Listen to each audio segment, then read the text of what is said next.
We moved to Canada right out of high school. We had all sorts of grandiose ideas about how things would just go perfectly smooth, but in reality, life doesn't work that way. Today, we're going to be talking about 7 things we wish we knew before we moved to Canada.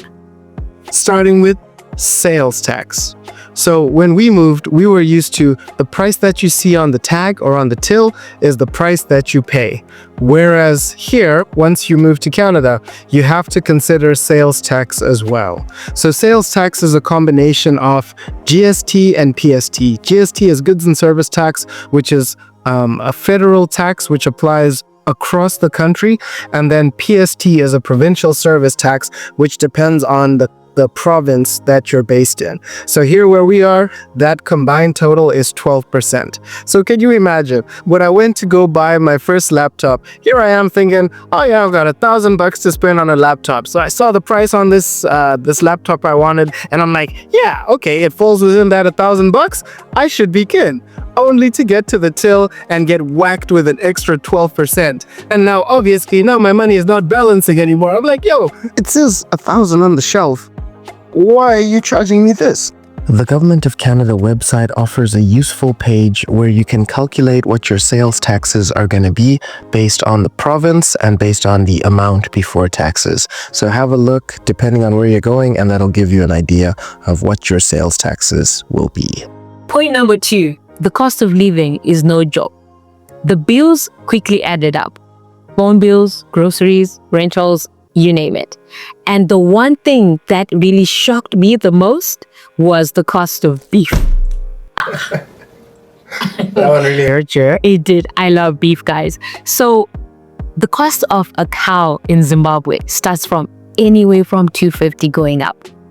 Here I am in a store and I'm looking at a section of a cow and the cost is about $280. More than the whole cow back home. It make sense. So in conclusion, I just came to realize, hey, beef in Canada is a delicacy. So if anyone serves you beef when you visit, just know that you're extra special. You're loved. Very much loved. If you're curious about the cost of living in Canada, go check out our latest video and see it in more detail. Point number 3 is the importance of your credit score. What is your credit score? Your credit score basically is how trustworthy are you with borrowing money and paying it back. The credit score is a number between 300 and 900. The closer you are to 900, obviously the better you're doing. The closer you are to 300, your life is going to be 300, not 0? It starts at 300. Yeah. Lowest is 300. Yeah, the lowest is 300. So at least you can't get 0. That's what's important here, guys. But a good score is anything above 660. And if you have a good score, it's going to be easier for you to get loans from your bank for things like mortgages and car loans. Separate to banks, even things as simple as renting a car or getting a cell phone on contract can be affected by your credit score. I learned this lesson the hard way. A friend of mine needed a contract line, but because they had no credit history, they couldn't get one. So she approached me and asked me for this favor. It felt so harmless, right? I trust her, everything's gonna go well.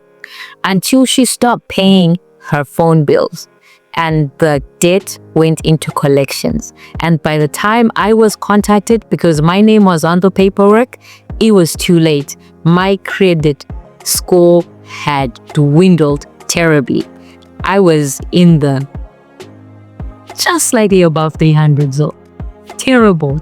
Better than 0. There's no 0. There's no 0. Anyway, so at this point, I could not even borrow anything. If I went to a bank or needed anything or even needed to rent a car, I could not even rent a car.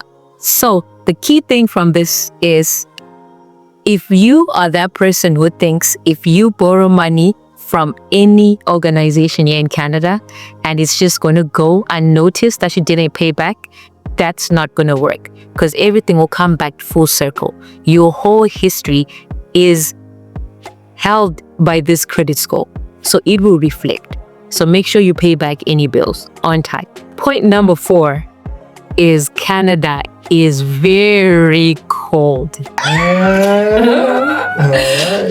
You know, when I experienced my first winter, I was mad at Hollywood. They made winter and snow look like a fairy tale.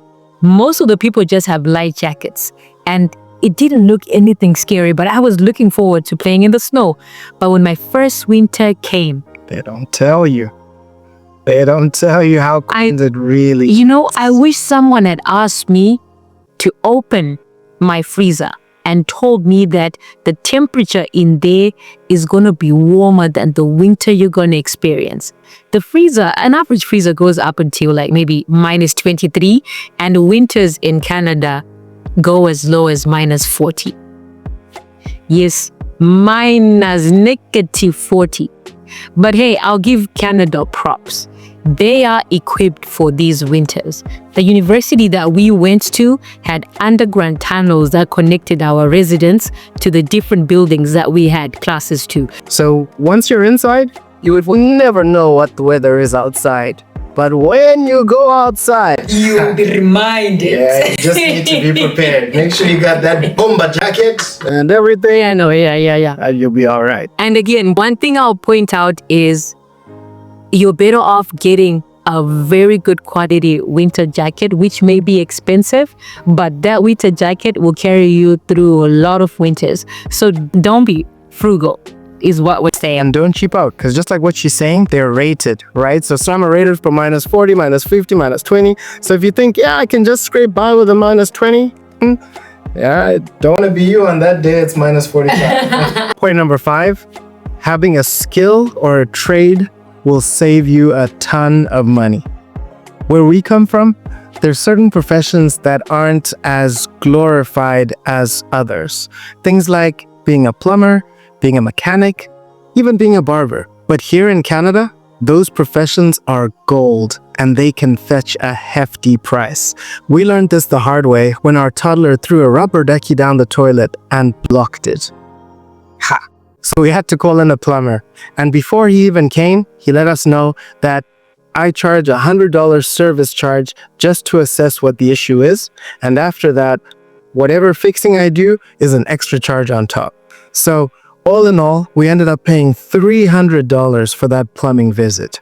$100 for the initial assessment and $200 for the work that he actually did. But in terms of man hours or hours worked, he was only around for an hour. So $300 for 1 hour's work. Crazy. And guys, at the end of it, this plumber did not even fix the toilet. I mean, it flushed once you fixed it, but once he left the house, the problem came back again. And thankfully, God, thank you for this resourceful husband of mine, because little did I know that the whole time the plumber was working, he kept an eye on him. So essentially, on the next day, he was like, Heidi, I can do it. I can take off this toilet and check what's wrong. And he did it. The more you know, that's the more you know. So yeah, in that moment, I became a plumber. So yeah. And you fixed the toilet, by the way. Yeah. So having a skill or a trade is going to save you a ton of money. And trust us, we by profession are engineers, but when this plumber came into our home, he told us that he used to be an engineer till he dived into plumbing because of how much money he was making. He left engineering, pursued plumbing. Trust me for a second, he got me thinking too. But point number 6. Driving in Canada is strict. And here's why.